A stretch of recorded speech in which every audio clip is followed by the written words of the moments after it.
Is this how we get our other formula? I remember you talking about this, it's like one of our, like our fourth cake formula. This actually is more universal than is true.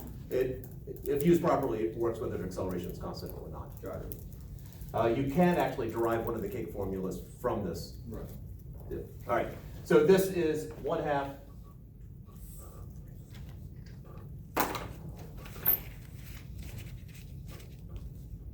mass of A times VF squared. That is really not much better. VF squared plus. Now VF dot VI, I have no idea if they're in the same direction or not. However, notice there's nothing in the formula up here which cares about the order in which you do it. Once you get to here, you're multiplying magnitudes.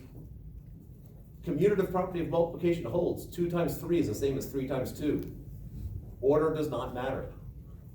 So whatever that is, well, that's the negative of it. So we end up with 0. Minus, I heard somebody whisper it. There we go, a little bit more confident. And so now we are left with, almost at the moment of truth and revelation. So we now have 1/2 MA times VF squared minus VI squared. I want to emphasize we do not have the vectors in it anymore. Once we did the dot product, the vectors disappeared. Taking that out one step further, we have 1/2 MA VFA squared minus 1/2 mass A times VI squared.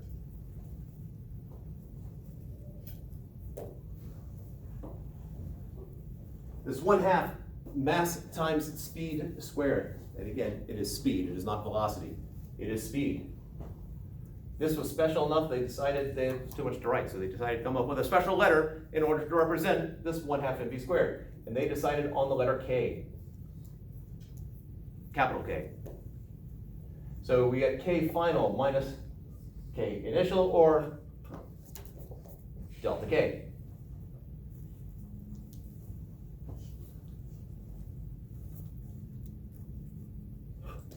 Yes, you've seen it derived here. We got the K. What does it mean? So now we bring in the words. Pardon? No, wrong K. This right here, force dot displacement.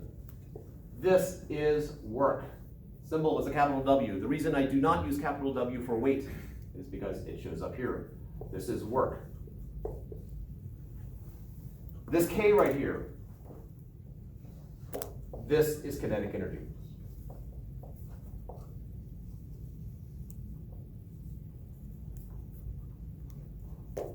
Now, F equals MA. In the formula, F equals MA. What is F besides force? What force are we talking about in F equals MA? Net force. Yes. So the work in this case, if this is the net force, this is the net work, or total work. Thus, we have a relationship over here. It's got partially erased. That the total work done on an object, or net work, whichever way you want to go, total work done on an object is equal to the change in kinetic energy of that object. This is crucial enough that they came up with a name for this equation. I think it's misnamed, but they still have a name for it. This is the work energy theorem.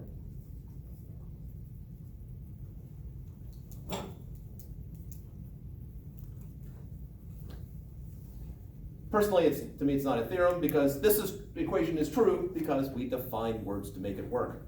We define work and we define kinetic energy, so that is a true statement. At the heart of it is the definition of acceleration and displacement and the Newton's second law. That is the underpinning of this questions to hear?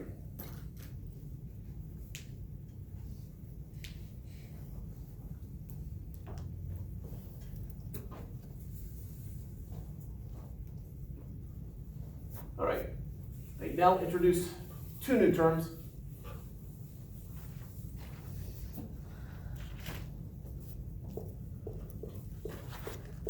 Conservative force and not liberal, non-conservative.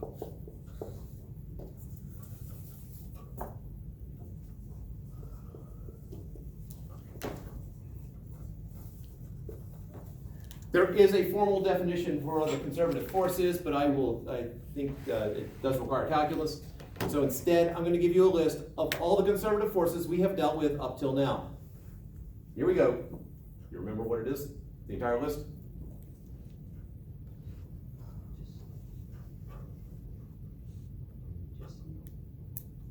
Nah, that one's over here.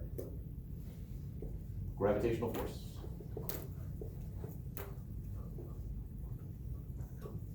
And that's it. That's the entire list right there. Of everything that we've done so far, that is the list. This includes the weight and the generalized equation. There is another force that we will deal with this semester, so I'll throw that, the ideal elastic force. I'll touch on it a little bit this chapter, but we go into much more detail on it in probably about a month.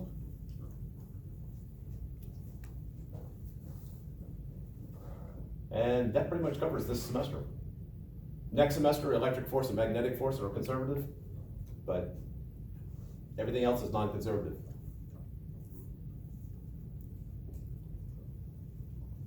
Now, why differentiate?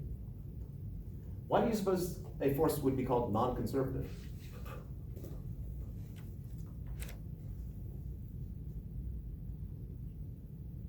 Probably because its values fluctuate consistently. It causes something else to fluctuate.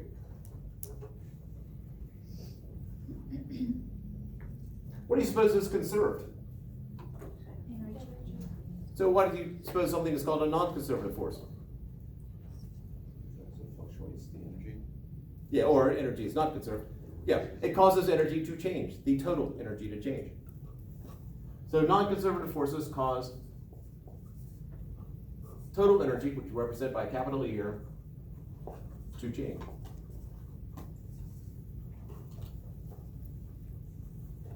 Conservative forces make sure the total energy stays the same. So I'm going to, well, given the time, I'm going to get down one more equation here, without derivation, but more just the concept. Non-conservative force causes non-conservative work. Conservative force causes non-conservative work is equal to the change in total energy.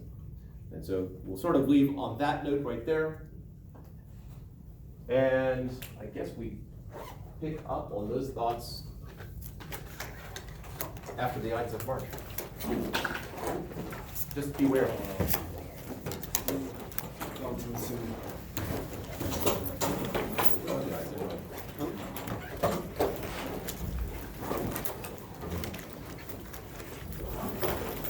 Sunday before spring break, Ides of March.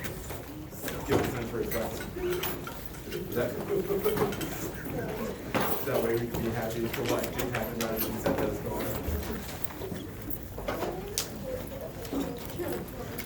I'm trying to think of if the Ides of March had any significance other than the death of Caesar. I mean, But presumably, I mean, there are Ides of every month. yes, but like, changing the face of an entire, empire's whole history. Well, Oh, it's not just an run empire out at that point. the test sheet and practice test. If you go over Yeah, the practice they test like stopped that. twice, you're better when you get Or I it. guess the Lady Empire for Uh, 10 years, 20 you must years, do it separate. Tuesday. Nope, I will not be there. I don't know what this is. that might help. Sorry.